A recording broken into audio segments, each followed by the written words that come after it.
think so. All right.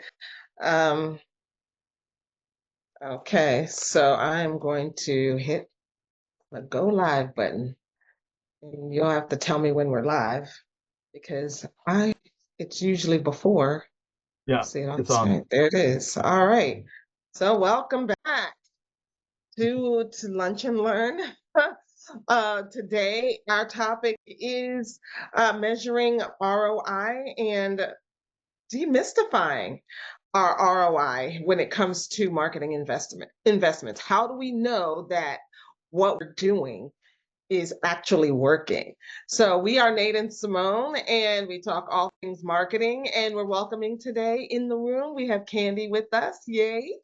And we're gonna get this conversation started. Stay tuned.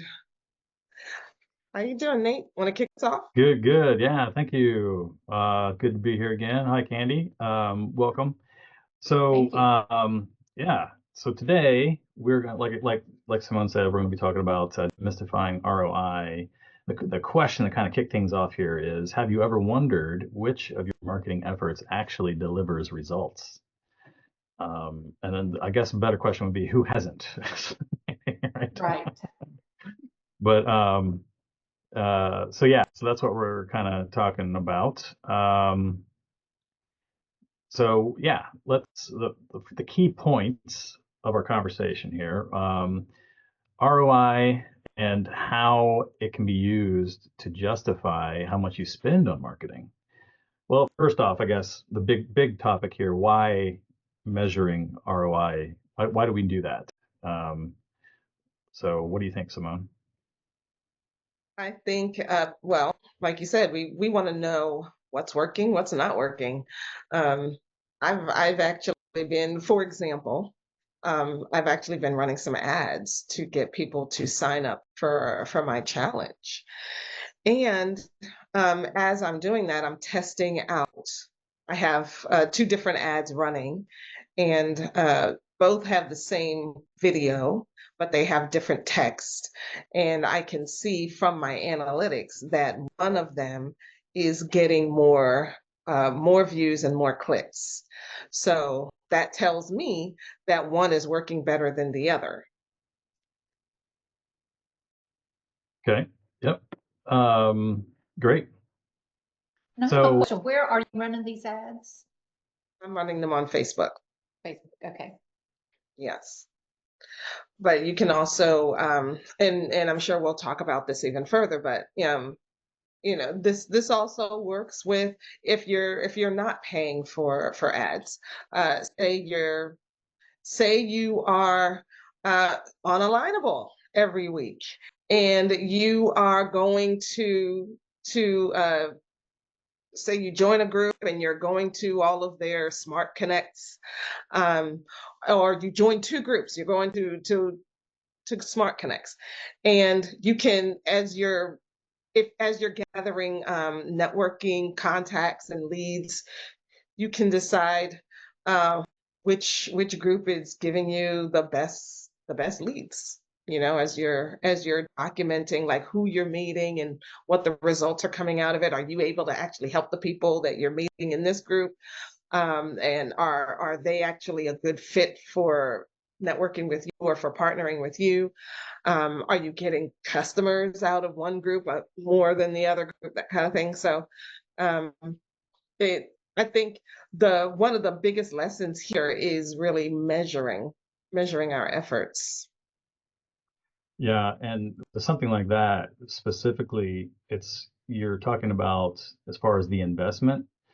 For first of all, ROI, just so everybody we're on the same page, return on investment, right? And with something like what Simone was talking about with Alignable and visiting different groups and that kind of thing, you are having to figure in the cost of Alignable, and putting a dollar value on your time, right? So Your that's time, that's exactly, that's a key, exactly. figuring that in. Yeah. So And we had oh, sorry. What we had into no, our two ones talk about, like, you know, you going to say you're doing Alignable, but you could be doing other activities outside of Alignable to try and get leads, right? Maybe you joined a chamber of commerce. Maybe you joined BNI or something like that. Factoring in the costs of BNI, factoring the cost of your time driving to the meetings, every week and all of that. So yeah, that's where your ROI comes in. Yeah, and just so I guess, we're super clear, there is actually a formula for calculating ROI. So if you want to it's get really nerdy about it. so that is it is revenue from marketing. So ROI percentage equals revenue from marketing minus marketing costs divided by those marketing costs multiplied by 100 to get a percentage. So for example, if you spend $1,000 on marketing a product and that gets you $5,000 in revenue, then your ROI is 5,000 minus 1,000 divided by 1,000 times 100 or 400%. That means for every Can we what? put this up on a No. whiteboard? Yeah. Sorry. I wrote a blog post about this today. Luckily, I'll Yeah, share because that. it's easier to see, especially when Yeah. you're doing a Here you go. formula calculations. Yeah. Here we It's go. easier So to be able to see it. There you go. yeah. So this is how you figure it. So basically, in our scenario, they spend $1,000 and earn 5,000. Then that means for every $4 they get they earn $4 for every $1 spent. In other words, so 400% return or 4x. That's a good return. 4x return. Yeah. All right. So let me stop that. Okay. So let's see here. All right. So ROI, understanding ROI is extremely important if you're going to do things like scale a business or, budget, right? ROI is like that. Those three letters are like music to a CFO's ears, I think, right? Like, especially as a marketer, if you can convince your CFO that there is going to be a return on the investment, then they're going to be perked up and listening, and wanting to know how, right? And I think if you're a one person business, then the CFO is you as well. So you have to think in multiple brains.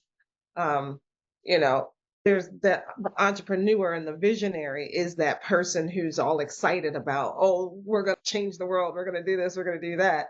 But then that CFO side of you has to think about, well, where is the money going? And is the money that we're spending effective? Is it actually working? Yeah. Yeah. So Yeah. we And have to so, think with both of those brains. yeah. And at a CFO, is all about looking into the future. They're calculator crystal ball, right? They want to know where things are going, what it's going to look like in the future, so that they can budget and inform the CEO and so on and so forth. And everybody gets happy, right? And setting up your KPIs attached to the business goals, et cetera, et cetera. All right. So speaking of KPIs, those, of course, that means the key performance indicators. So what are some key metrics that we track for success here in this case? And there are some that are not tracked. These are not tracked using normal GAAP accounting procedures, and so that's important to understand. It's kind of you're peeling back the layers and really digging into the core of where the money's going, right? And in this case, one of those is customer acquisition cost. So how much does it cost you to acquire a customer?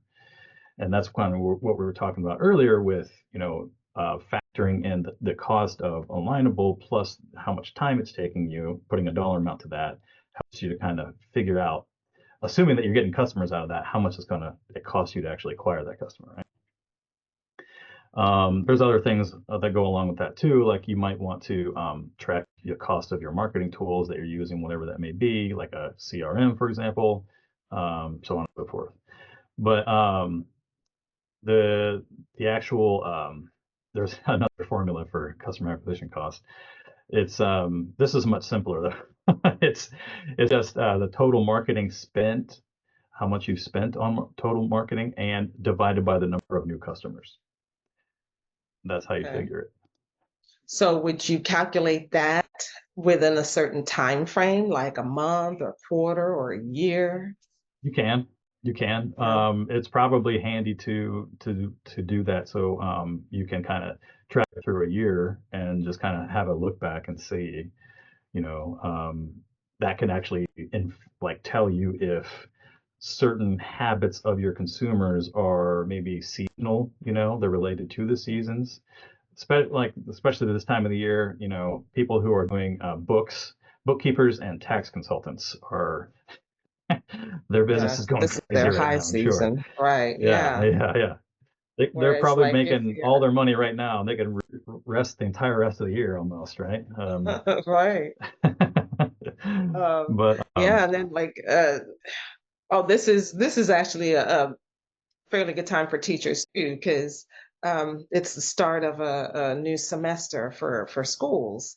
And yeah, they can get their if you're a teacher and you're selling lesson plans, say to other teachers, then this is a good time for them.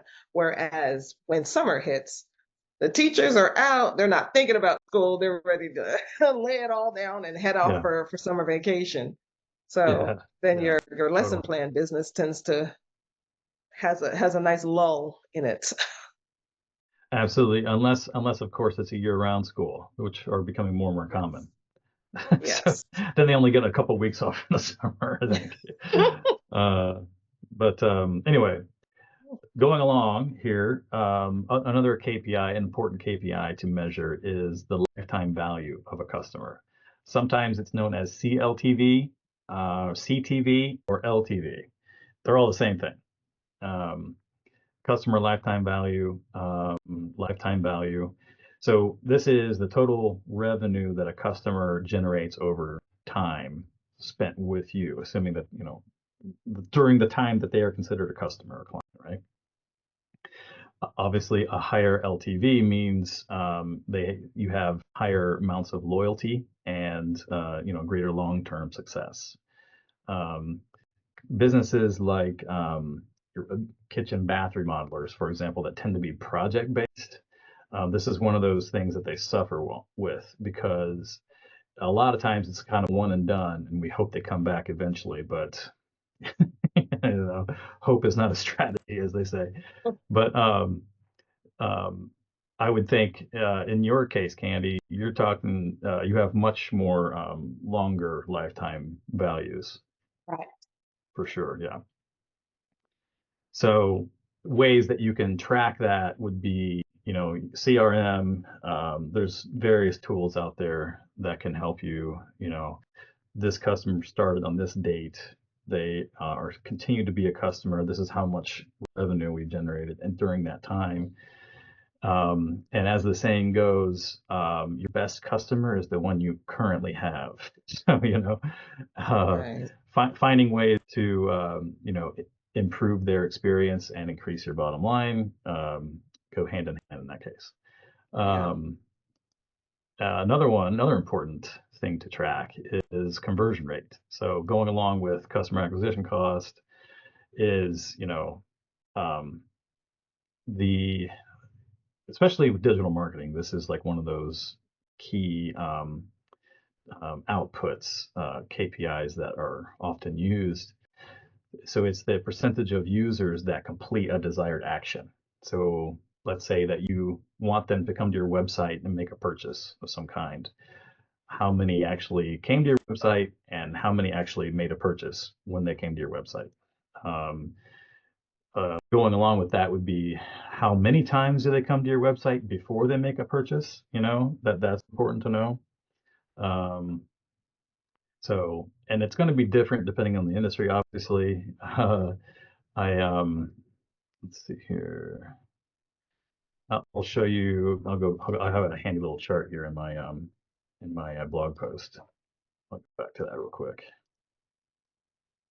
All right, so this is like benchmarks for different industries. So e-commerce, software as a service, retail, professional services, B2B, healthcare, real estate, kitchen and bath remodeling. And this is 2 to 4x, so 2 to 400% on. So this is like the expected return on the investment for marketing specifically. You can kind of see by far and away, real estate and SaaS have everyone else beat, Yeah. Pretty interesting. It's the nature of your business, right? When you set Yeah. your business up on a SaaS platform, you're depending on it every month. It's not something that Yeah. you just willy-nilly decide to leave. Yeah. In real estate as well, right? You're leasing a building for your bakery or for your piano studio or whatever. It's not something that you're gonna just walk away from on a spur of the moment, right? It's something that's integral to your business and you need it, so you keep it a whole lot longer. Yeah, exactly. Mhm. The SaaS model, one of the reasons it tends to have a higher ROI is because it is a recurring revenue model, usually subscription model.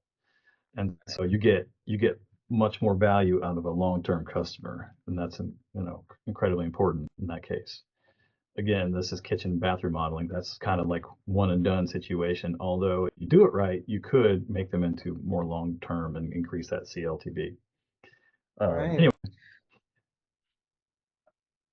okay, so let's keep moving here.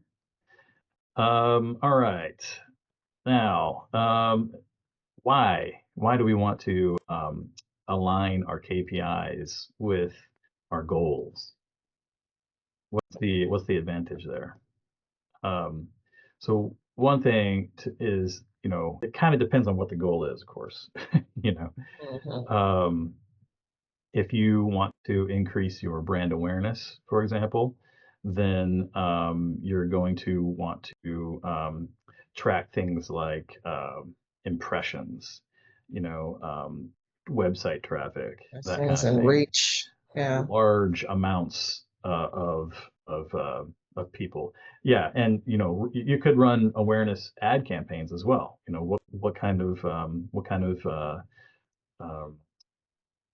analytics can you get out of that, and what are the results?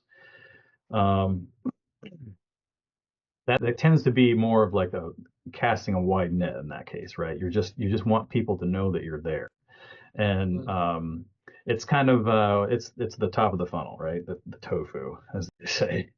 Um, and so tofu. I Um, haven't heard that one. yeah. Um, and so when you tie in your KPIs to the goals that you're trying to reach, then it helps you to figure out what exactly it is you're going to measure and how, right? Right. And then obviously how you can improve as well. That goes in there. And then of course, if you have that figured out, you can decide where you're going to apply your funds, right? Your resources. Mhm. That could be Yeah. time, it could be money, that could be both. Tracking this kind of stuff and knowing the results is going to be key here. So and the one going back to the example we talked about earlier, coming to alignable, networking with people. Well, what is the goal there? What are you trying to accomplish? How many people do you need to meet? How many people do you need to talk to in order to have your desired outcome in terms of the number of sales and that kind of stuff? And you're not really going to know that very well unless you've tracked, historical. Otherwise, you're just kind of, well, let's see what works. And there is kind of like a baseline setting time period there early on in the business, but uh, historical books should be able to tell you this kind of stuff. Okay, let's see what else. So data driven, right? Know know your numbers so that you can know what path to take. All right. What else? So what, Kandi, what metrics do you use to measure your success? We track all of the leads that we get from various companies, referrals. We track them from the first contact until resolution. And sometimes that's emails, texts. We count up how many times we contact the person, what percentage rate or the increase or the move-ins, things like that. What is the sales velocity? How long does it take from first point of contact to conversion? It's usually 4 to 6 months. Okay, so you have a much longer Yeah. sales cycle. Yeah. I mean, sometimes it's a shorter period of time, but for the most part, you really have to kind of finesse because it's not usually an urgent situation we're dealing with.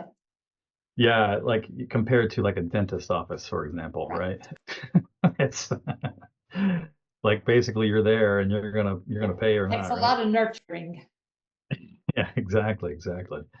Yeah. And that's where having that customer success, a great customer experience is going to come in handy because that contributes to reviews, testimonials, then that feeds into Sorry. No problem. All right. So do you feel that the metrics that you're using? So okay, it sounds like your primary channel is referrals. Is that right? Mm-hmm. Okay. So is that do you feel that tracking that is aligned to your business goals and that you're absolutely. That's doing it for you? Okay. I'm curious to know if you've tried other channels or. Yeah, we actually just started about a couple of months ago with some different options that we're working on. The Facebook ads, social media, all of that. Okay. All right, good. So finding the right metrics to track is important, but it's not without its challenges, as I'm sure you're aware. So let's look at some of those common, probably the most common obstacle, which is attribution. How in the world do you attribute where this customer came to you from? And in your case, it sounds a lot simpler. Right. So you're keeping you things only simple have the over one there. channel. Yeah. You know where everyone's coming from. Yeah. But that makes sense. There is such a thing as multi-channel approach, right? And if you're looking to get into that, then it's going to be important to be able to track all that and where they're coming from. So going along with that is this idea of what's called multi-touch attribution. And if you're using a multi-channel campaign, then you're going to need to know and track, all different touches along the way, and so on. It's what you choose, like the model that you choose is somewhat arbitrary. It's just you pick it and stick with it. But there's different types of models available. So for example, you have first click. So the first time that they clicked on something, track from there, like social media, for example, maybe an email, or last click. Those are probably two of the most common, right? Last click tends to be probably the most common because it's the one that usually ends up in the purchase, right? Especially they hit that buy now button, right? In your case, it's a little bit different, I'm sure. Right. We also text. Yeah. You do what now? We text. People love text. SMS, yeah. Yeah, they do. They do. Absolutely. So are you tracking the text then? We are, yes. Okay. You're using some kind of a centralized CRM with SMS capabilities? That is correct. And Gotcha. we do get a lot quicker response from a text than the emails or the phone calls. It's like a 90% read rate, I think, for text. Yep. So odds are very good. There's also what's called a linear attribution. So that takes the credit and divides it equally among all the different touch points. There's Okay. time decay. Oh, So good. Nate, Yep. before we move on to time decay, but talk about like why, especially like with the linear attribution, um, why would you divide it among the different channels? Like, what's is it because of a particular complication or of attribution? What's that about? Yeah. Let me see here.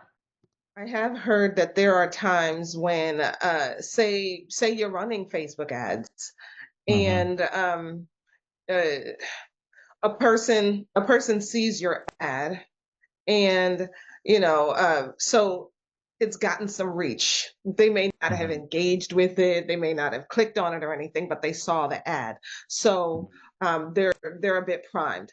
And then a previous client of yours mentions you to that person. So that's like a second time they're hearing about you. And then they're searching on Google for something and your company pops up.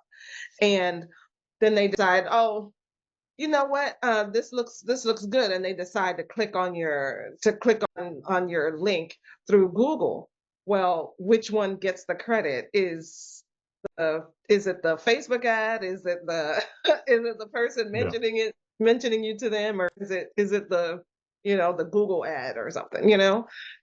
Um, is your SEO working really well? Hmm. I It's hard to say. Um, I'll But show you but this. is that the reason for doing the linear attribution, kind of disseminating that clients coming in to all channels? Because the whole reason we're doing this, right, is we want to know which channels are sending us the most clients, which ones are working for us when it comes to our ROI, right? Are the Right. ads working the best? Are the referrals working the best? Is Google working the best? Um, Yeah. but if that person saw all three, they're kind of all working because they're all touch points, right? When we look at that Yeah. 7-11-4 model. Hmm. So maybe linear attribution might be used in the case where there's uncertainty in the which is best, you know, for whatever reason. Maybe, it has to do with the way you're tracking it. If there's a certain amount of uncertainty, then you just say, well, we're just going to make everything equal. And we want to know every touch point regardless. And maybe you're trying to build up historical data around that. And then like maybe like the first year, we're just going to lump everything together. We just want to know how everybody, like the journey that they took to get to us. And then the next year we'll start weighting it. Mm. Maybe that could be a possibility, especially if you're not sure of how many different ways they're getting to you, Oh, like right. Because people if you're, asking people, for example, asking people, how did you hear about us? People are yeah, notoriously bad about knowing that. And right, usually what ends up happening is they just tell you the last time they saw you, not the first time, because they don't remember, right. you They don't remember know? exactly. And so how do you go about tracking that Like, and oh, I clicked on accurately? you. I found you I did a Google search and you popped up, Yeah. but they actually saw an Yeah. ad first. They actually heard about Yes. you and they also heard about you from a friend. Yeah. So if you're in the process of trying to just know what are all the channels, then maybe that would be where you're using linear attribution because you don't know how to weight it yet, maybe. Yeah. So that might be a good one. So time decay is another one. That's where the most recent and the historical, right? So when did they first come encounter with you, and then the most recent encounter with you, and hopefully you are using more accurate ways to track that, right? Using pixels and so on and so forth. But that is where I think the digital marketing revolution has been like that is the most important advantage, I think, in my opinion, digital marketing in particular is because you can track everything, right? Right, exactly. Although that being said, there's all kinds of roadblocks there as well, because you have Apple and their privacy settings, you have Google, Facebook talking about, well, we're going to do away with, third-party pixels and those kind of stuff. So in a Send us perfect back into the world, Stone Ages when it yeah, comes to marketing yeah. analytics. Mhm. Ah, So the way I break it down, excuse me, you can have like a limited insight. So and this is where you're combining qualitative and quantitative. So you're getting, you're asking your customers and getting their information. That's like that, using that intangible, right? Intangibles and the quote unquote tangibles, the hard evidence from all the tracking that you're doing. So you have limited insight where you don't have really good customer feedback. You don't have performance analysis. You have customer centric where you are emphasized and looking at only what the customer is saying, and getting their feedback about your product or your service. You have the data driven focus where you're only looking at the data. You're not taking into account what the customers are saying. And then the best strategy, in my humble opinion, is where you're combining all these together, right? Well, these two. This one is kind of the opposite, right? But yeah. so You want as much insight as possible. exactly. All right, let's Yeah. get out of that. Mhm. All right, so let's keep moving on here. We talked about that. So as you can see, it is relatively complex to track the customer journey and how they're getting to you. Digital marketing was supposed to simplify things, but like I said, all kinds of wrenches have been thrown in there. Have you heard of the rule of one? I think for The rule of one. people, Nope. yeah, people who are just getting started, um, it's important not to overcomplicate it because it can Yeah. get complicated. Um, but the rule of one states that you have, in order to get to $1 million, you have one offer, one customer, one sales process, one funnel for 1 year. And if you are going through like one sales process, especially one sales process and one funnel, then it's easier to track how people are moving through your system, because you really are only working with the one sales process. And that's not to say you don't have multiple channels, right? Like, is Facebook working better than Instagram, better than TikTok, that kind of thing? But you want to bring them all. You may be using like multiple channels as far as your outreach, but you're bringing them into one funnel, one channel, ultimately. So I think, yeah, like as a beginner, and maybe you have these multiple social media channels, but the message is pretty much the same on all of them. So if it's working or not, for sure, for sure. If you're getting people reacting or getting people interested. Yeah, I think like maybe you should say one at a time, rule of one one at at a a time, time. right? Yeah. So like you get one channel going well and it's working well, and Yeah. then you add another one, and then you add another one, and then add another one, and then you can kind of then it gets more complicated from there. But like you add one at a time and kind of um Set it up so yeah. you're tracking it, So yeah, and Right, find and it out. doesn't become so overwhelming to you Yeah, right. to do exactly, all at one time. The, exactly, the old saying, how do you eat an elephant, right? And one bite at a right. time, as One they bite say, at a right? time. Absolutely, um, absolutely. Because there's so many people who are and so many business owners who don't track this stuff, and they don't have a way of looking at all their numbers. And so it's so, talking about KPIs and ROI can be like very overwhelming, but start with one. Start with one and look at those numbers and get familiar with how they, how the numbers relate to each other, you know. Um, and then you're adding as you go. Yeah.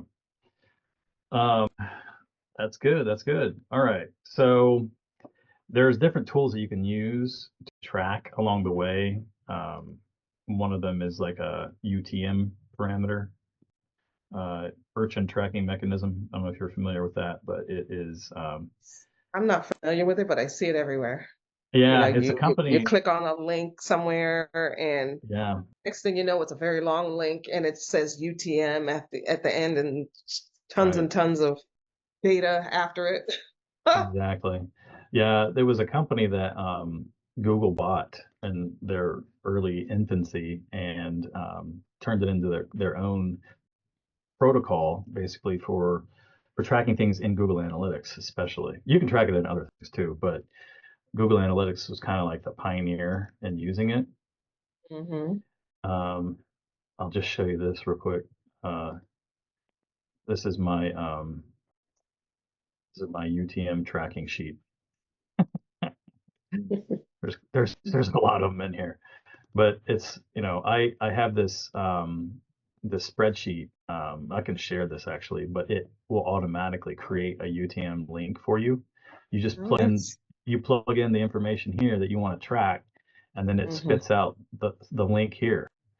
And so you can kind of see this is all the different places that I have links set up so I can track when people click on it, and then this shows up uh, in a couple of different places. So I can go to my website and I can create what's called a pretty link, and you use hmm a pretty link plugin for my WordPress website.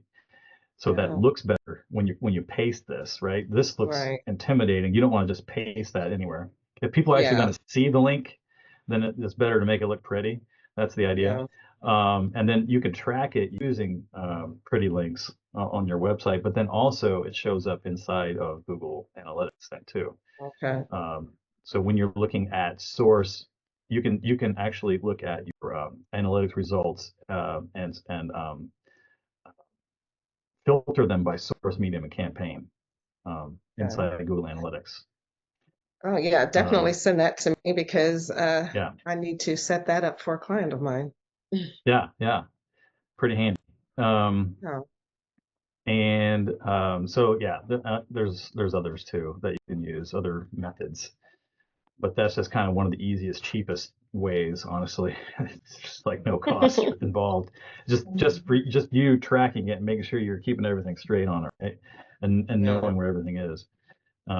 Like put it on your Google Business Profile, for example, so you know how many people are clicking from Google Business Profile to get to your website. yeah. You know.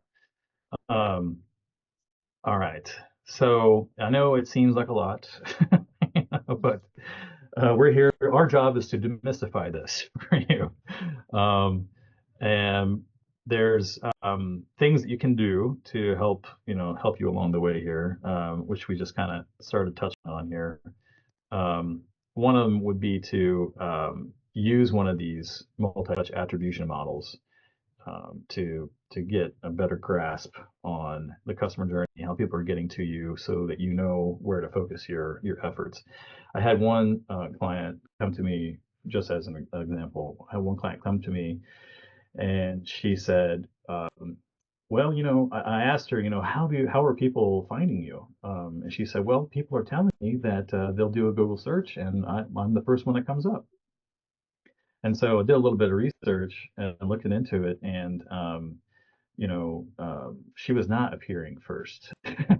Basically, short story, long story short, I guess. And it's kind of indeterminate exactly how people were getting there, but she thought that it was through her Google Business Profile specifically. But I was able to show her after we tracked it for a while that how many people were actually seeing it, and then how many people are actually clicking through and that kind of thing. Mm. So Yeah, and it wasn't as many as she thought.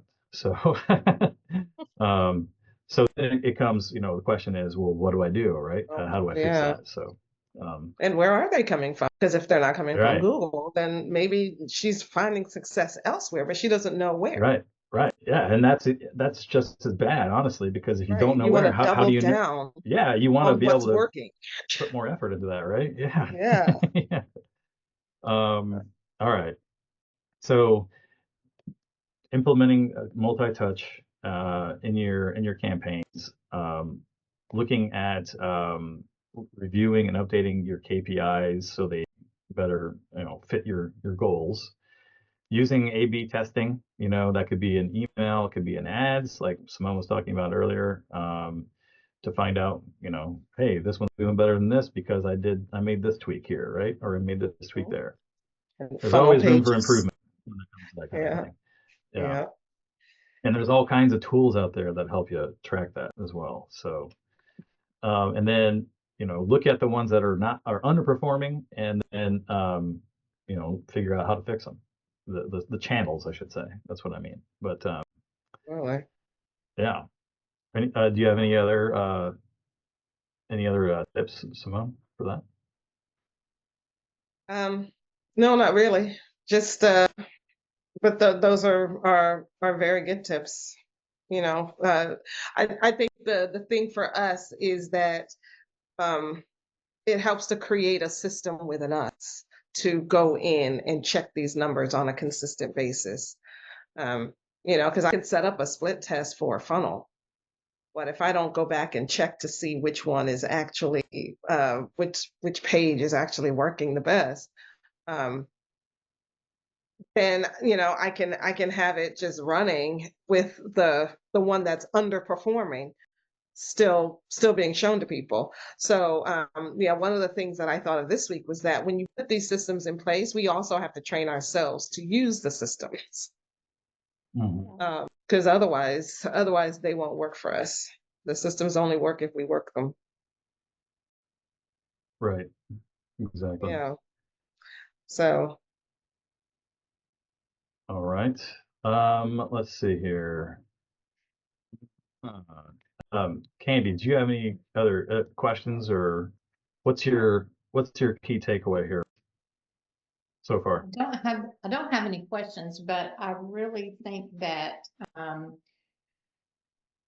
the tracking methods, that we're using are maybe lacking. So I might need to tighten up on some of the ways that we track and some of the information that I'm Yeah, receiving, yeah, and really working toward combining all that information so that I can know where to spend those dollars and exactly. where they're going and which one's going to bring me those returns has been very helpful.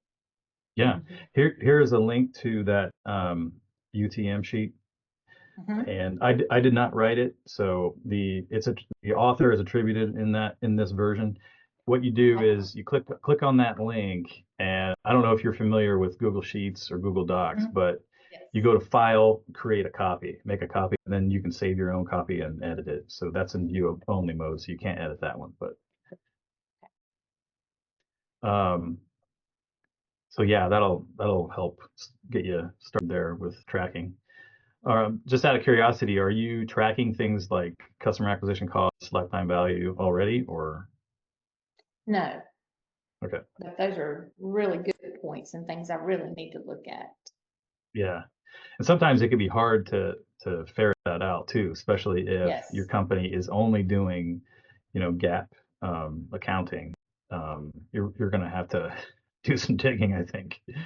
Um, Mhm. so hopefully you have, you're tracking things in your marketing, Yes. specifically, which will definitely help you there. But let's see here, what else? Okay. Uh, I think that pretty much does it. I put a link there to the blog post that I wrote as well. Um, if you're interested, check it out.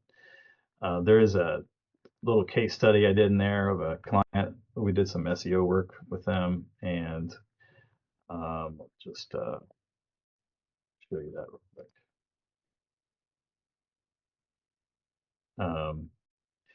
Basically, the short and sweet is generated over $150,000 in revenue, 146% growth in traffic, 648% increase in website clicks from the SEO work that we were doing.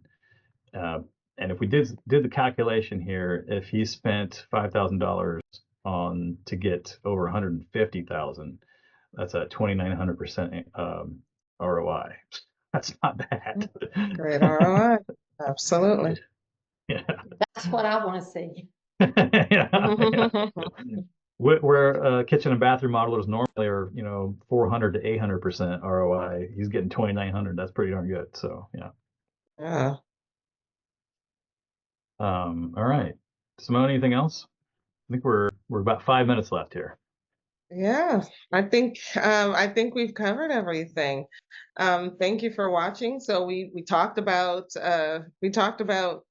how important it is to track your numbers, and what numbers that we should be tracking, and what tools are available for us to use. These things are important if we want our businesses to scale and grow. And thank you so much for watching. If you are interested in more, definitely reach out to Nate and I, and comment below your biggest takeaways, and what you're measuring, and how you're doing with that, what channels you're using, and share this out and subscribe to our channels. And get in touch with Kandi if you need help with your long-term housing needs for your seniors. Yes, please do. Absolutely. Absolutely. All right.